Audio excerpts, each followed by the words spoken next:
राधे राधे सभी को। तो दोस्तों अपने चल रहे थे अधिगम के सिद्धांत, और ये सारे जो पहले कर रहे हैं ना वो व्यवहारवादी सिद्धांत है। तो इसमें अपनों ने पहले वाली वीडियो में कौन कौन से कर लिए थे, जिसमें थॉर्नडाइक का कर लिया था अपनों ने, एसआर सिद्धांत, उद्दीपक अनुक्रिया का सिद्धांत बोलते हैं इसको, संबंध बांध या बंध का सिद्धांत बोलते हैं, ये थॉर्नडाइक का है। इसके बाद में पावलोव का कर लिया अपनों ने, क्लासिकल अनुसंधान, जिसको देखो शास्त्रीय अनुबंधन का सिद्धांत भी बोलते हैं, संबंध प्रत्यावर्तन का या प्राचीन अनुबंधन का सिद्धांत, जो कि ये किसका, शास्त्रीय अनुबंधन का, इवान पी पावलोव। नेक्स्ट देखो आज करेंगे अपने स्किनर का क्रिया प्रस्तुत अनुबंधन सिद्धांत। तो दो तो हो गए, आप लोगों ने पहले वाली क्लास देखे तो बहुत अच्छे से मैंने अपनी तरफ से कोशिश की है समझाने की, जिससे आपको समझ में आ जाए।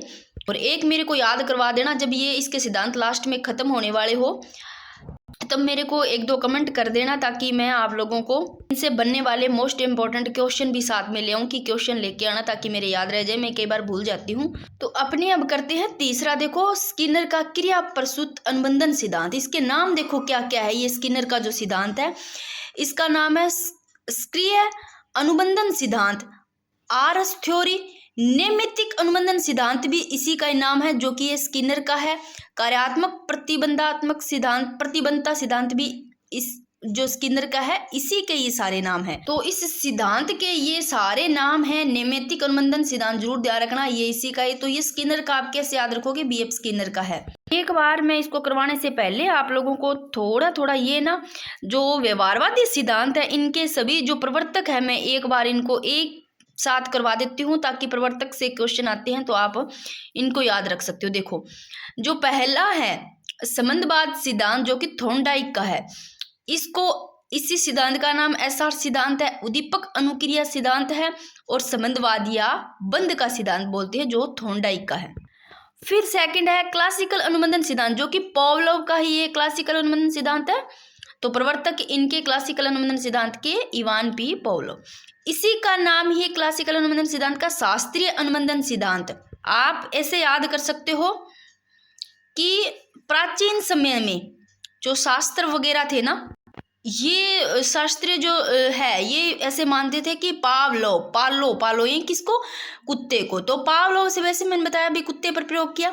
तो पावलोव यानी कि शास्त्रीय लोग ऐसे होते प्राचीन समय में कि जो कुत्ते के साथ संबंध है ना वो बहुत अच्छा है, अभी पालना चाहिए कुत्ते को। आज आप इसी प्रकार से सभी को कनेक्ट करके याद कर सकते हो कि भी शास्त्रीय आ जाए, प्राचीन आ जाए, चाहे, ठीक है ना। क्लासिकल अनुबंधन सिद्धांत संबंध तो ये पावलोव से है, कुत्ते पर प्रयोग किया। और थॉर्नडाइक ने थोड़ी तबीयत खराब है, थॉर्नडाइक ने किया बिल्ली पे। और स्किनर का जो क्रिया प्रस्तुत अनुबंधन सिद्धांत है, इसी का नाम है नैमित्तिकी। आरएस थ्योरी भी और सक्रिय अनुबंधन सिद्धांत, इसी का नाम कार्यात्मक प्रतिबंधता सिद्धांत, साधनात्मक अनुबंधन का सिद्धांत। ये है स्किनर का। चाहे आप इसको याद कर लो, से ही स्किनर, से सक्रिय, ठीक है ना। क्रिया प्रस्तुत इसमें भी से आ रहा है, साधनात्मक में भी से आ रहा है, मतलब इस प्रकार से दो तीन तो याद रखो कि आरएस थ्योरी, नैमित्तिक, कार्यात्मक, ये थोड़ा याद रख लेना। ये स्किनर का ये नाम ही है, मतलब एक के ही सारे, ठीक है ना, एक ही सिद्धांत है, इसके अलग अलग नाम है, तो नाम जरूर ध्यान रखना। फिर है हल का प्रबलन सिद्धांत। अब इनको कैसे याद रखोगे, इसका क्या क्या नाम है, सबलीकरण। अब देखो हल आप ऐसे लो, जो खेत में हल जोता जाता है ना, उसको लो आप ऐसे कनेक्ट करो। हल जोतते हैं तो उसमें क्या होता है, बल होता है, हल में बल, तो इसी का नाम याद रह सबलीकरण, है ना। अब हल जो होता है, बल होता है, तभी तो वो चलता है, चालक चलता है, तो चालक न्यूनता का सिद्धांत, इसी का नाम है, इसे याद कर लेना। यथार्थ अधिगम का सिद्धांत भी इसी का नाम है, परिष्कृत सिद्धांत भी इसी का नाम है। तो ये ज़्यादा ऐसे नहीं पूछे जाते, कम वैसे लिख दिए मैंने, पर ये दो तीन है, ये दोनों तो इम्पोर्टेंट है। अब देखो जो हल का सिद्धांत है, प्रबलन का सिद्धांत, सबलीकरण का सिद्धांत, ये क्लार्क हल का आपको याद रह जाएगा। बल किसमें, हल में, ठीक है ना। चलता क्या हल, तो क्लार्क हल याद रह जाएगा, क्लार्क एल है हल। फिर समीपता अनुबंधन का सिद्धांत, एडविन गुथरी। आप इसको कैसे याद रहिए, पहले तो आप दोनों नाम ध्यान रखना भी, इसी के नाम है। अब इनका जो प्रवर्तक कैसे याद रखोगे, समीपता। देखो समीपता जब पास पास बैठे होते ना, समीप, तो ऐसे लो, एडविन गुथरी यानी कि गुथे रहेंगे। समीपता सा पास पास बैठेंगे तो क्या रहेंगे, गुथे से रहेंगे, गुथरी। तो याद रहे समीपता अनुबंधन का सिद्धांत एडविन गुथरी, ठीक याद है। अब ये व्यवहारवादी विचारधारा के जनक देख लो, जो मैंने अभी करवाए हैं ये सारे व्यवहारवादी सिद्धांत है। उसके बाद में अपने जो करेंगे, जब ये कंप्लीट हो जाएंगे तो संज्ञानवादी सिद्धांत के जितने भी है वो करेंगे। फिर देखो व्यवहारवादी विचारधारा के जनक में जेबी वॉटसन आता है, स्किनर आता है, थॉर्नडाइक आता है, वुडवर्थ, पावलोव और CL Hull, McDougall, Edwin Guthrie, ये सारे ही व्यवहारवादी विचारधारा के हैं। तो कई बार यहाँ से ऐसा क्वेश्चन पूछा जाता है, एक ना संज्ञानवादी सिद्धांत वाला बीच में घुसा दिया जाता है, 3 व्यवहारवादी सिद्धांत के पूछ करके भी कौन सा व्यवहारवादी सिद्धांत का नहीं है, ऐसे भी पूछा जा सकता है। तो आपको ये जरूर ध्यान रखना है, मोटा मोटा जो ऊपर का है। अब करते हैं, देखो 2 तो मैंने करवा दिए पहले वाली वीडियो में, पावलोव का आ गया, थॉर्नडाइक वाला आ गया। अब स्किनर का क्रिया प्रस्तुत अनुबंधन सिद्धांत करते हैं।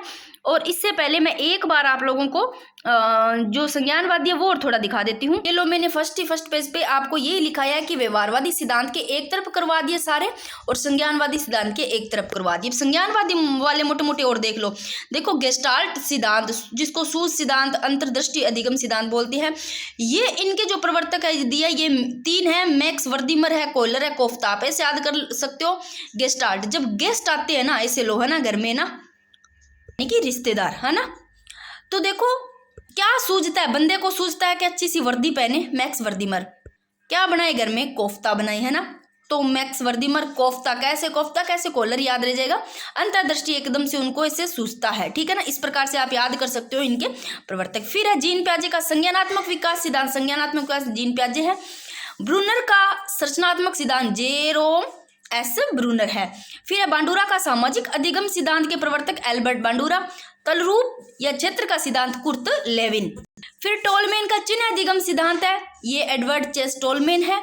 और डेविस आसुबल का अर्थपूर्ण शाब्दिक अधिगम सिद्धांत है, डेविस आसुबल इनके हैं। तो इसलिए मैंने एक जगह लिख दिया ताकि आपको इनकी अलग से क्लास मेरे को ना बनानी पड़े कि जैसे कि इनके प्रवर्तक मैं याद कराऊं, तो एक बार यहाँ पर मैंने एक जगह लिख लिया ताकि आपको याद हो जाए। अब देख लो स्किनर का क्रिया प्रस्तुत अनुबंधन सिद्धांत। देखो इसके नाम पहले तो देखो, इसका नाम है क्रिया अनुबंधन सिद्धांत, आरस थ्योरी, नैमित्तिक अनुबंधन सिद्धांत, कार्यात्मक प्रतिबंधात सिद्धांत, ऑपरेट कंडीशनिंग, ठीक है।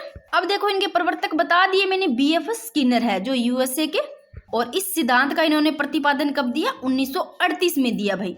अब ये थोड़ी सी बीएफ स्किनर की पुस्तकें है, ये भी देख लो, द बिहेवियर ऑफ ऑर्गेनिज्म, और एक क्या है ये देखो, साइंस एंड ह्यूमन बिहेवियर, एक वर्बल बिहेवियर आ गई, अबाउट बिहेवियर, इनके अलावा 1-2 और भी है, जैसे कि एक आ गई शेड्यूल ऑफ यानी कि री इन्फोर्समेंट है शायद, वो मेरे को इतना लिख दूंगी मैं आपको, अभी याद नहीं है इनकी वो पुस्तक का नाम पूरा, एक आदि और भी है। अब देखो जो इसमें एक मेन चीज है वो देखो क्या है, जो स्किनर का क्रिया प्रस्तुत अनुबंधन सिद्धांत है, क्रिया अनुबंधन सिद्धांत, आरस थ्योरी, इसी का नाम है।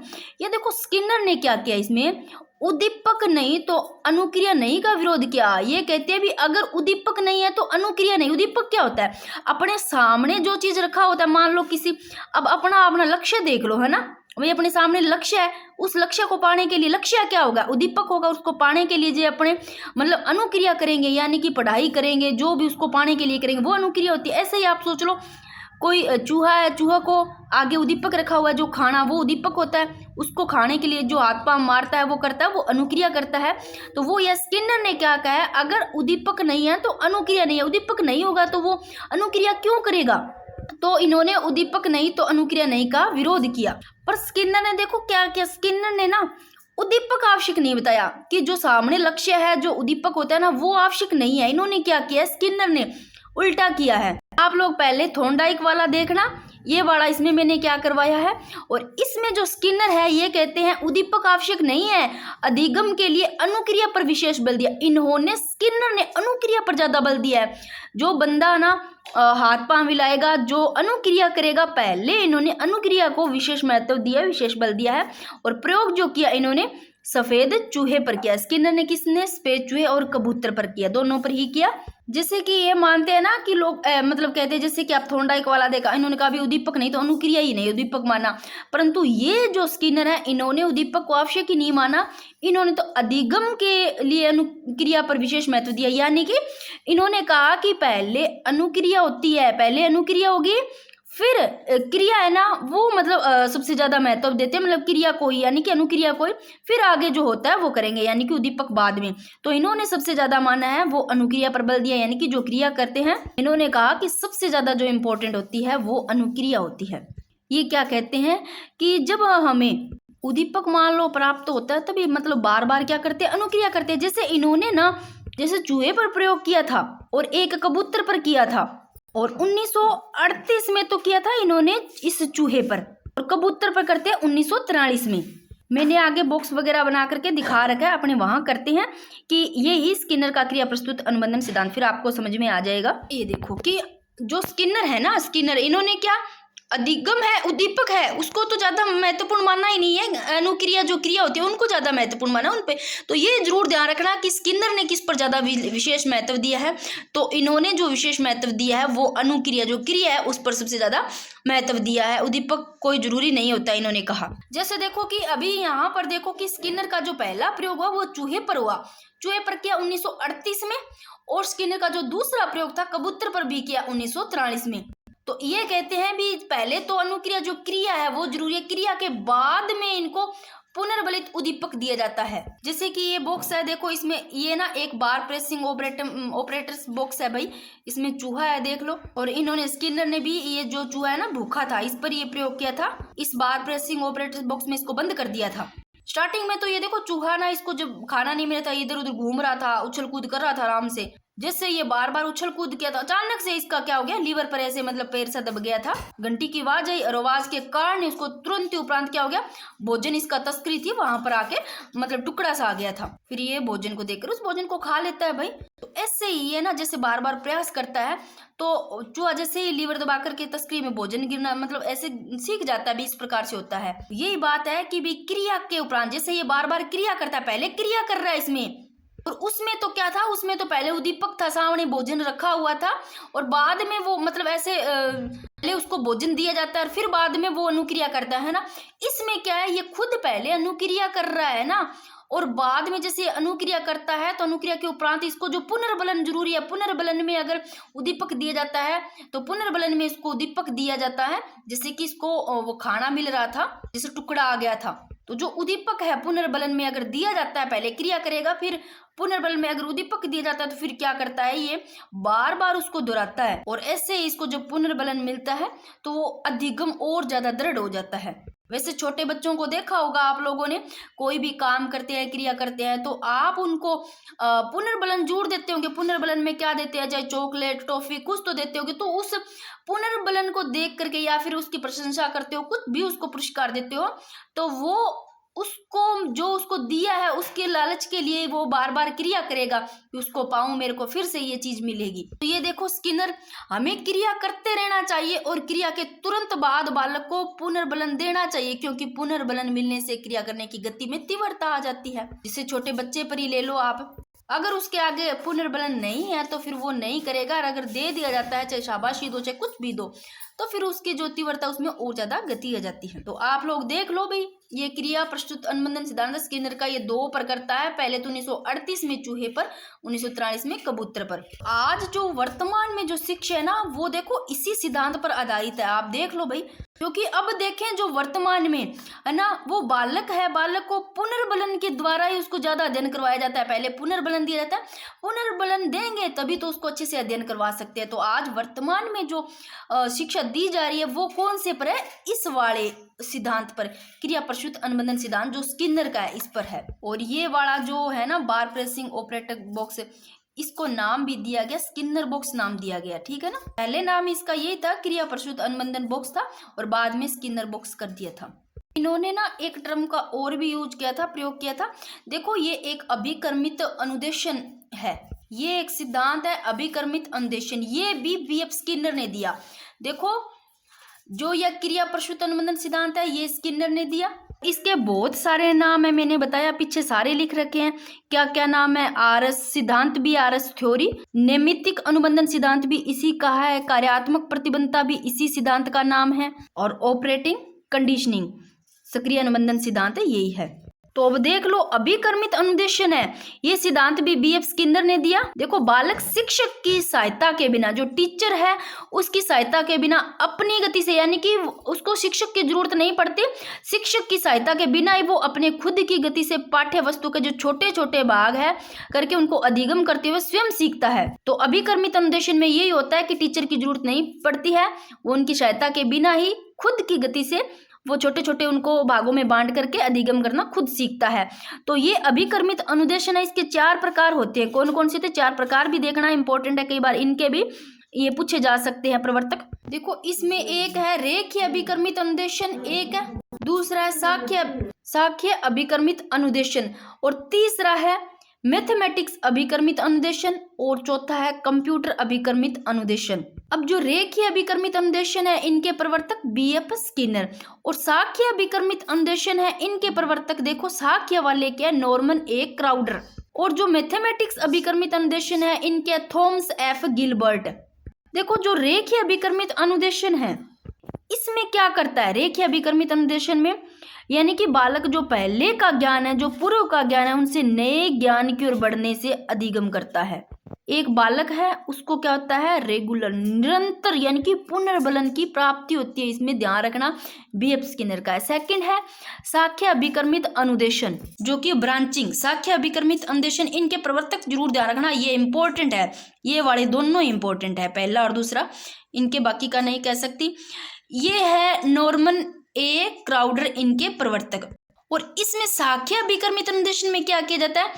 इसमें देखो, इन्होंने जो नॉर्मन ए क्राउडर है इन्होंने समस्या के निदान व उपचार पर बल दिया, यानी कि समस्या क्या है, उस समस्या का निदान कैसा किए जाए, उपचार कैसे किए, उस पर सबसे ज्यादा बल दिया ये साक्ष्य अभिकर्मित वाले में। जो भी समस्या है उन समस्या को जान करके उनके कारणों को जानना, फिर उनका निदान, जो कारण है उनको जानना तो क्या कहलाता है? निदान कहलाता है। और जो समस्या है अगर कारणों को जाना गया वो तो है निदान, लिख लेना, कारणों को जानना निदान, और उचित समाधान करना, उसका समाधान किया जाता है समस्या का, वो होता है उपचार। तो समस्या का समाधान डॉक्टर करते हैं, वो उपचार ही होता है, जानते हैं उसको निदान बोलते हैं।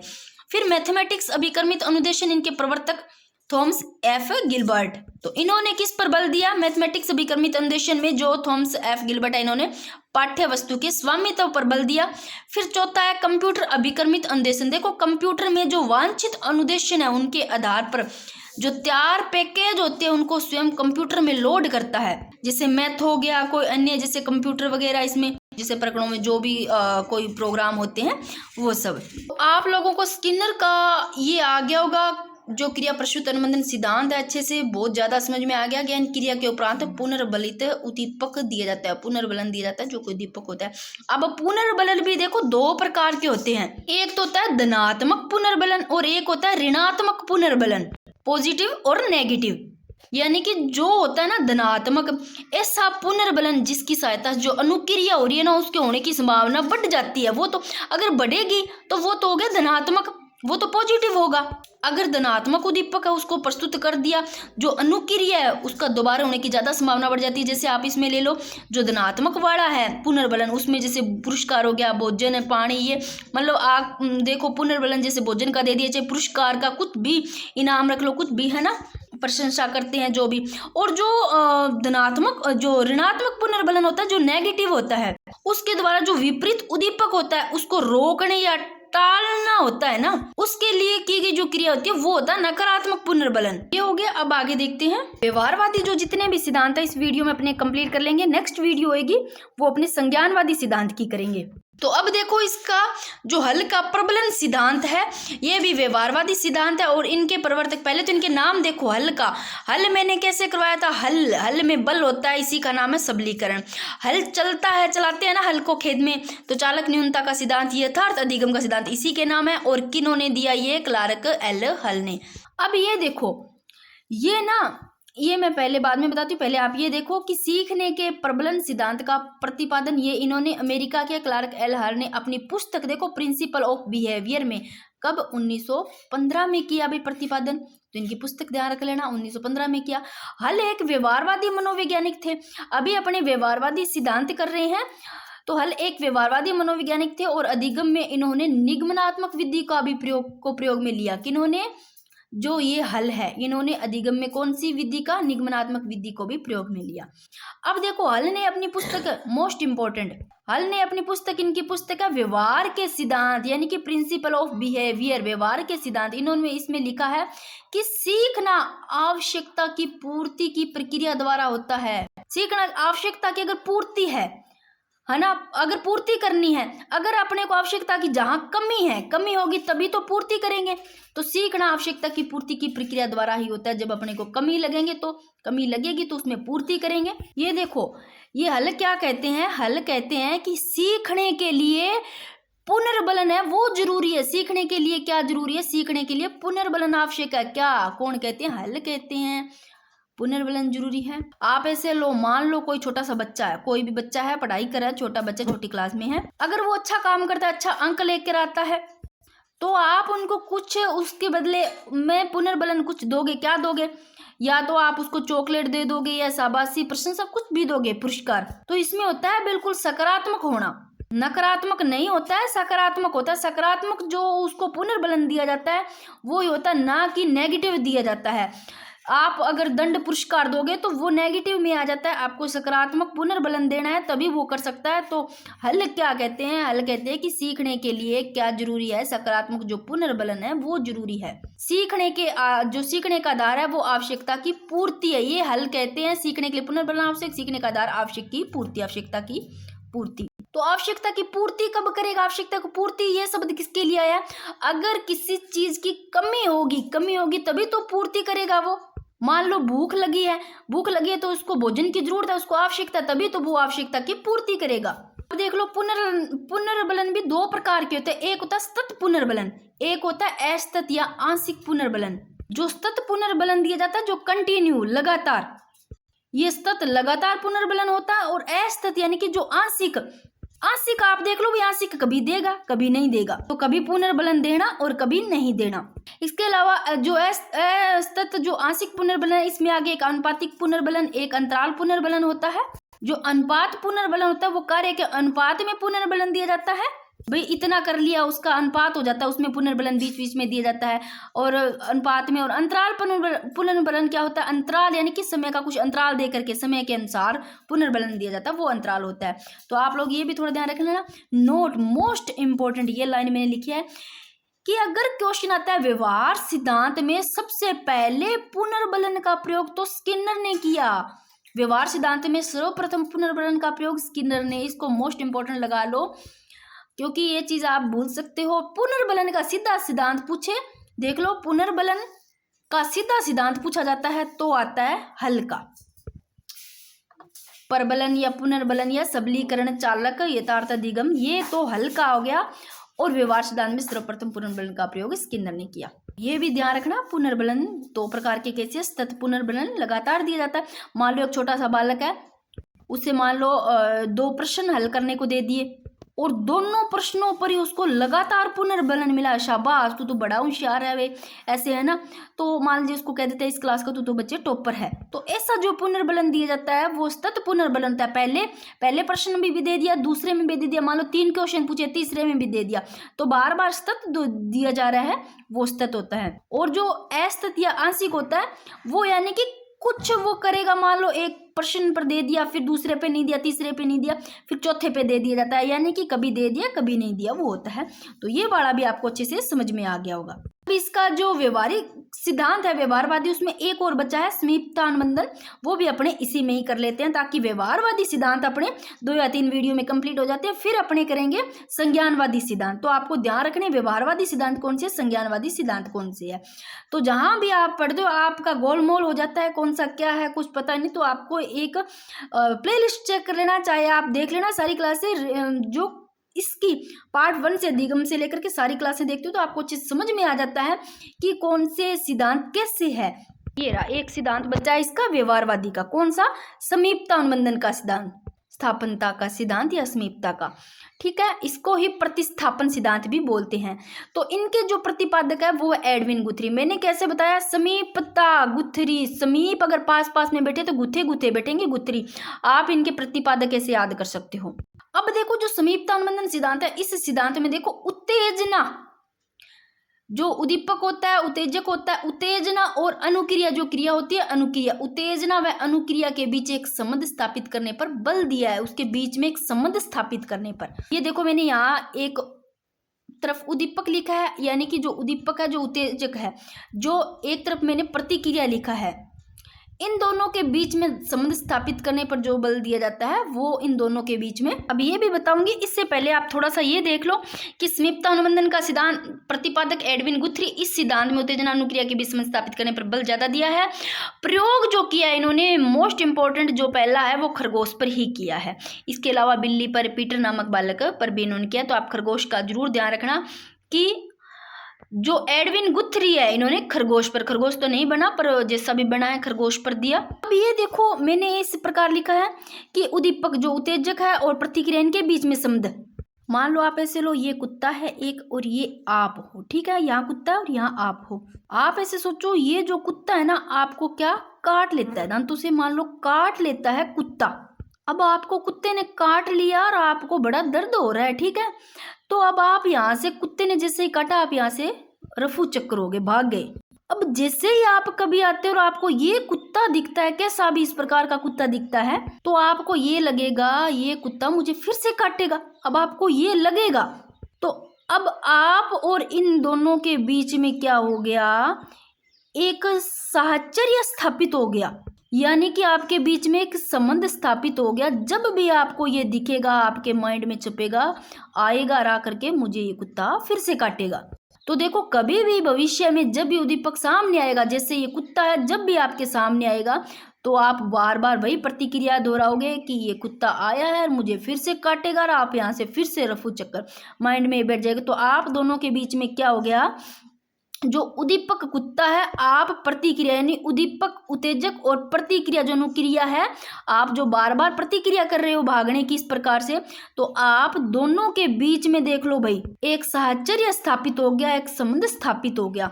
तो ये चीज इसमें है, यानी कि जो गुथरी है इनके अनुसार जो सीखना है वो उद्दीपक और जो अनुक्रिया इनके बीच में जो संबंध है वो पुनर्बलन के आधार पर नहीं होता है, अपितु समीपता के आधार पर होता है। और गुथरी देखो खरगोश पर तो किया ही किया एक खरगोश, अब आप कुत्ता मत लो, यहाँ किया तो खरगोश पर था, ये तो उदाहरण था, खरगोश पर किया था यहाँ पर। तो आप चाहे ऐसे ले लो कि खरगोश ने काटा, ठीक है ना, ये तो मैंने उदाहरण के लिए बताया, तो खरगोश बना लेना यहाँ पर, चाहे इसे याद कर लेना कि खरगोश पर किया था। और गुथरी ने एक पीटर नामक बालक था 3 साल का, इस पर भी सिद्धांत का प्रयोग किया था। और एक चीज देखो, जो एडविन गुथरी है इन्होंने बुरी आदतों को दूर करने के लिए 3 विधियों का प्रतिपादन किया था। ये 3 विधियां भी है, जिसमें एक सीमा विधि जिसको दहलीय विधि भी बोलते हैं, यानी कि इस विधि के द्वारा जो बालक है उसमें जो क्रोध है, जो डर है, उनको कम किया जा सकता है। दूसरा थकान विधि, जैसे कोई अवांछनीय मान लो अनुक्रिया कर रहा है, उसको दूर करने के लिए उस अनुक्रिया को बार बार करवाया जाता है तब तक वो मान लो थक ना जाए, यानी कि उसको जब तक उस जो क्रिया कर रहा है, अनुक्रिया कर रहा है, उसको वापस करने का भाव उसमें उत्पन्न ना हो जाए। तो सीमा विधि, दहलीय विधि बोलते हैं इसको, थकान विधि, एक परस्पर विरोधी उद्दीपन विधि, ये तीनों विधियां जो कि बुरी आदतों को दूर करने के लिए इनका प्रतिपादन किया था। ये सारे आपको अच्छे से समझ में आ गए होंगे, पर आप लोग इनके मैं थोड़े क्वेश्चन करवाऊंगी तब आपको पता चलेगा, तो आप मेरे को याद करवा देना। लास्ट में इस टॉपिक के जितने भी मोस्ट इंपॉर्टेंट क्वेश्चन बनते हैं वो लेकर आऊंगी, मेरे को याद जरूर कर देना, क्योंकि 1-2 क्लास आ जाए, 3 इसकी पता नहीं, अधिगम वाले की जैसे भी आती है या 2 में करवाऊँ या 3 में, जो बच्चे हैं संज्ञानवादी सिद्धांत बच गए हैं अब वो करवा दूंगी। फिर जैसे ही लास्ट जैसे रहेगी उससे पहले आप मेरे को कह देना, याद करवा देना कमेंट करके कि भी आप क्वेश्चन भी लेके आओ, ताकि मैं लेकर के आऊँ, क्यों भूल जाती हूँ मैं।